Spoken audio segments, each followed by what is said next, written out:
Hello students. अब तक जो हमने पढ़ा है वो क्लास 9 का फर्स्ट चैप्टर पढ़ा है, मैटर आवर सराउंडिंग। तो हमने अभी तक जो पढ़ा है वो से मैं दोबारा एक बार रिपीट कर देता हूँ कि थोड़ा थोड़ा ओवरव्यू जिससे मिल जाए आपको और ये समझ में आ जाए कि हमने अब तक क्या पढ़ा है। Matter in our surroundings chapter.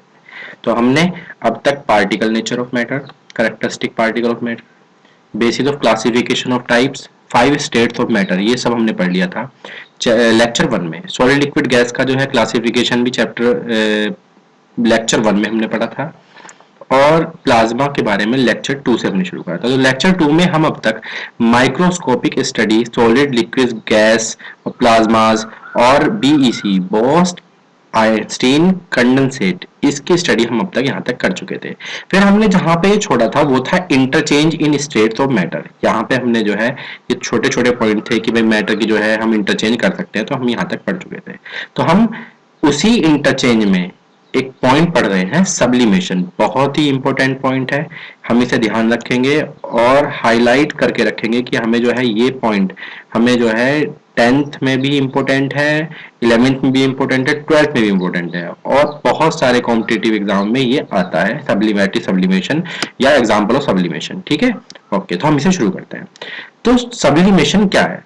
हम सॉलिड को लिक्विड, लिक्विड को गैस ऐसे कन्वर्ट कर सकते हैं। तो उसी में ही जब the changing of solid directly into vapours on heating and vapours into solid on cooling.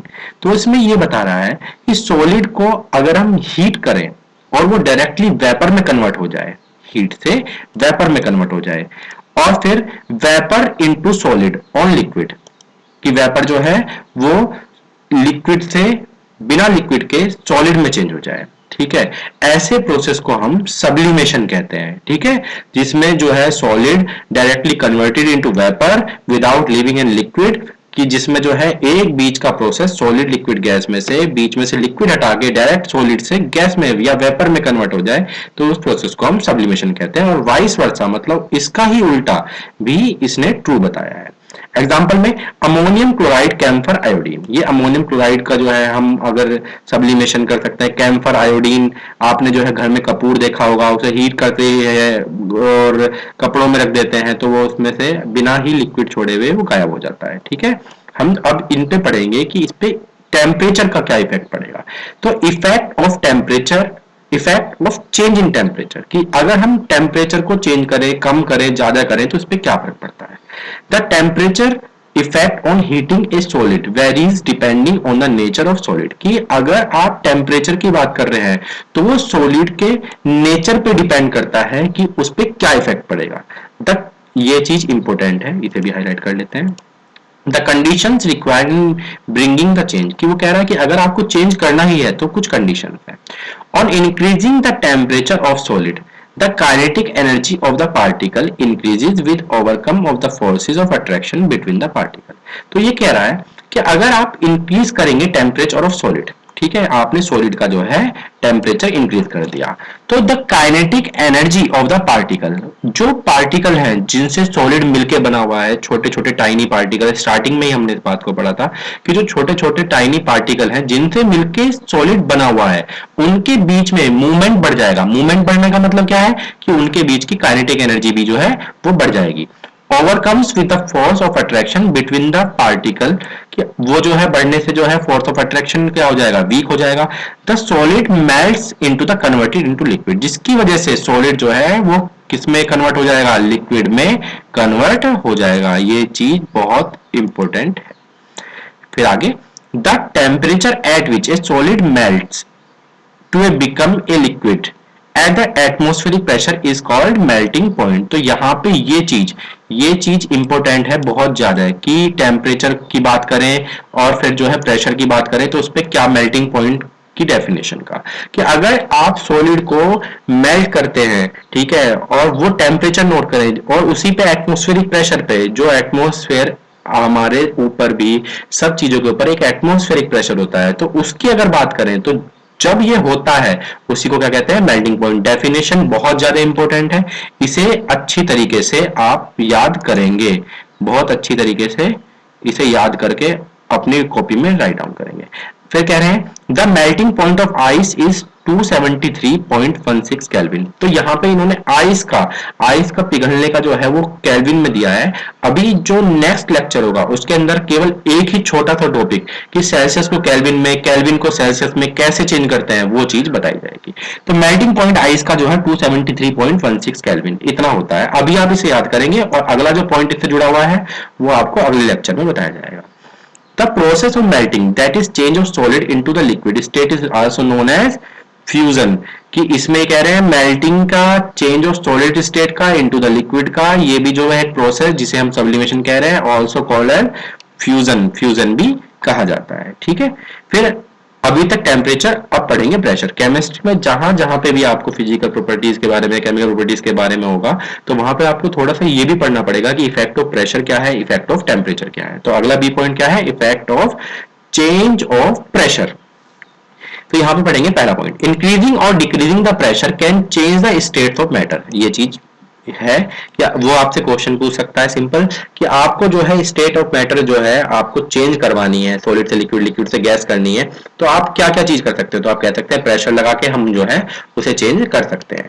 तो applying pressure reducing temperature can liquefy gases, कि अगर आप प्रेशर को लगा के टेम्परेचर को कम करके तो आप ये सब काम आप आसानी से कर सकते हैं। Solid carbon dioxide, carbon dioxide solid में भी आती है, तो कार्बन डाइऑक्साइड सॉलिड वाली अगर स्टोर्ड अंडर ए हाई प्रेशर, वो जो है हाई प्रेशर पे स्टोर करी जाती है। Solid CO2 get converted directly into gases state.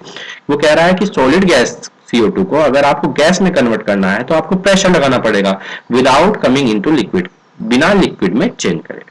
This is the reason that carbon dioxide also known as dry ice, कि इसी वजह से कार्बन डाइऑक्साइड क्या मानी जाती है, उसका नाम क्या दिया गया है, ड्राई आइस। ड्राई आइस बहुत ही इंपॉर्टेंट है, हम इसे याद कर सकते हैं। This is the reason that solid carbon dioxide is known as dry ice. यहाँ पे चीज जो है ओवर हो जाती है।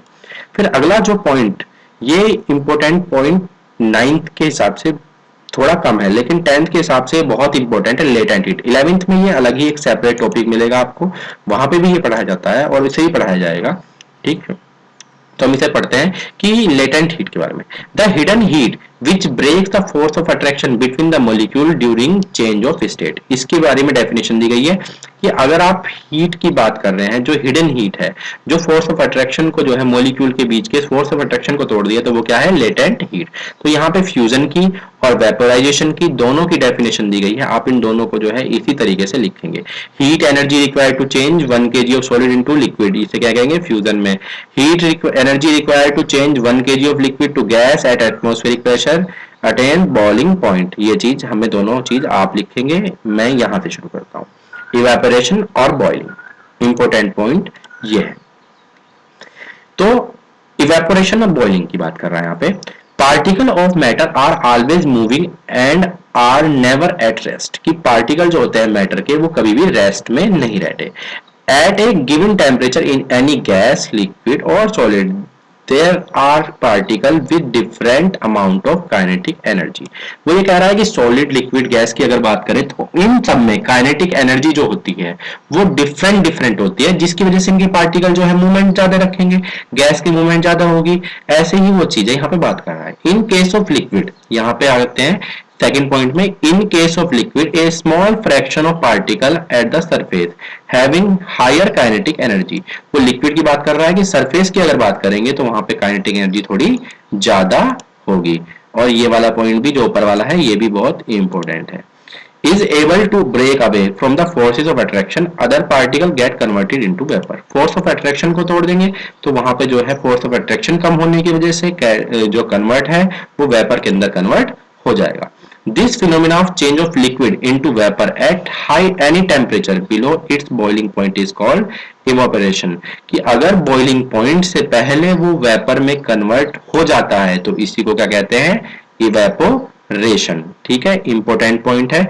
इस सारी चीजों को, बॉइलिंग और इवेपोरेशन की बात यहाँ पे जो है करी गई है, इन चीजों को अच्छे से याद आप कर लेंगे। तो यहाँ पे करते हैं अगला, फैक्टर अफेक्टिंग इवेपोरेशन। इवेपोरेशन को अफेक्ट करने वाले जो फैक्टर हैं कौन कौन से हैं, इन्हें छोटे छोटे से पॉइंट है, इन्हें बस हम जल्दी जल्दी से लर्न कर लेंगे। The rate of evaporation increases with increase of surface area. अगर आप किसी भी चीज का सरफेस एरिया बढ़ा देंगे तो उसके इवेपोरेशन का भी रेट बढ़ जाएगा, और ये पहले वाले पॉइंट में इसने बताया है। ठीक है, with the increase of temperature more number of particles get enough kinetic energy to go into the vapor state। अगर आप टेम्परेचर इंक्रीज करेंगे, अभी थोड़ी देर पहले पढ़ा था, टेम्परेचर इंक्रीज करते हैं काइनेटिक एनर्जी इंक्रीज होती है, काइनेटिक एनर्जी इंक्रीज होगी तो वो वेपर के अंदर जल्दी कन्वर्ट होने की टेंडेंसी रखेगा। ये चीज इंपॉर्टेंट है, यहां पे आप इस पॉइंट को राइट डाउन करेंगे अपनी कॉपी में। Humidity is the amount of water vapour present in air.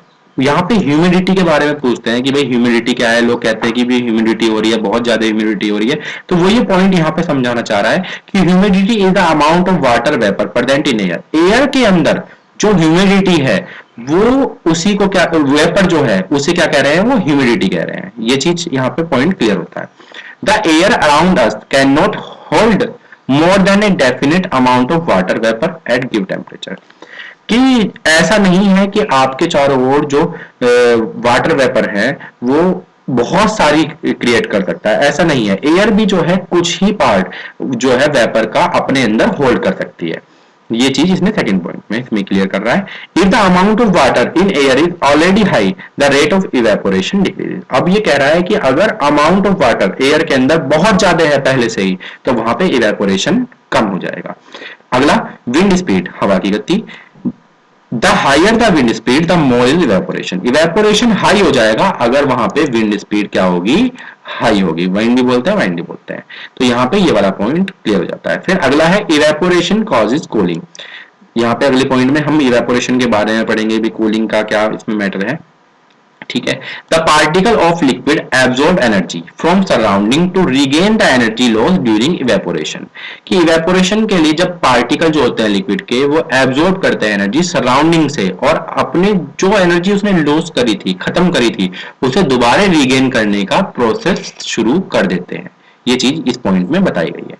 Evaporation versus boiling, कि इन दोनों में बेसिक डिफरेंस क्या है। ठीक है, तो ये चीज इंपॉर्टेंट है, इसे हम याद करेंगे, ये हमें अपनी कॉपी में लिखना है और याद भी करना है। इसके ऊपर क्वेश्चन बनता है कि इवेपोरेशन और बॉइलिंग में जो है डिफरेंस की बात कर रहा है। Boiling is a bulk phenomena, ये चीज इंपॉर्टेंट है। Boiling is a bulk phenomena, जबकि जो इवेपोरेशन है वो बल्क फिनोमिना नहीं है। Particle from the bulk whole of the liquid change into the vapour state, ये चीज इंपॉर्टेंट है, इसी चीज को हम ध्यान रखेंगे। Evaporation is a surface phenomena, कि ऊपर वाला कौन सा था, बल्क फिनोमिना, और ये क्या है, सरफेस फिनोमिना, सरफेस पे ज्यादा होता है। Particle from the surface gain enough energy to overcome the forces of attraction present in the liquid and change into the vapour state. कि पार्टिकल जो सरफेस पे जो होता है वो ज्यादा एनर्जी जो है गेन करने की वजह से ओवरकम कर जाते हैं फोर्स ऑफ अट्रैक्शन से, present into the liquid and change into the vapour state. कि वो जो है ज्यादा एनर्जी लेके फोर्स ऑफ अट्रैक्शन की वजह से, जो भी हम इसे मान सकते हैं कि एनर्जी लेके वो कर रहा है, हम उसे जो है चेंज करवा देते हैं किसमें, वेपर स्टेट में। तो हम यहाँ पे इस चीज के बारे में यहाँ पे हमने पढ़ लिया। लेकिन पॉइंट कौन सी इंपॉर्टेंट है, boiling is a bulk phenomena, evaporation is a surface phenomena. तो आज हमने जो है लेक्चर 3 में हमने इवेपोरेशन तक यहाँ पे कंप्लीट किया है, और ये सारी चीजें फैक्टर अफेक्टिंग जो जो आपको ये सारा का सारा जो है येलो कलर में जो दिखाई दे रहा है, ये सब इंपॉर्टेंट है। आप इसे अपनी कॉपी में नोट इंपॉर्टेंट नोट लिखेंगे और इंपॉर्टेंट की फॉर्म में डालेंगे कि भाई हमें जो है ये नोट्स हमने बनाए हैं, इंपॉर्टेंट लिखे हैं, और इन्हीं की हेल्प से आप जो है अपने एग्जाम में छोटे छोटे क्वेश्चन, कोई से भी मल्टीपल चॉइस हो, छोटे छोटे 1 नंबर 2 नंबर, ये जो है सारे आप इन्हीं की हेल्प से आप क्लियर कर सकते हैं। ओके, तो मैं यहाँ पे इस वीडियो का एंड करता हूँ, और जो अगली वीडियो होगी वो सेपरेट वीडियो होगी, सेल्सियस में और केल्विन में कैसे कैसे चेंज करते हैं वो वहां पे बताया जाएगा। Okay, thank you friend.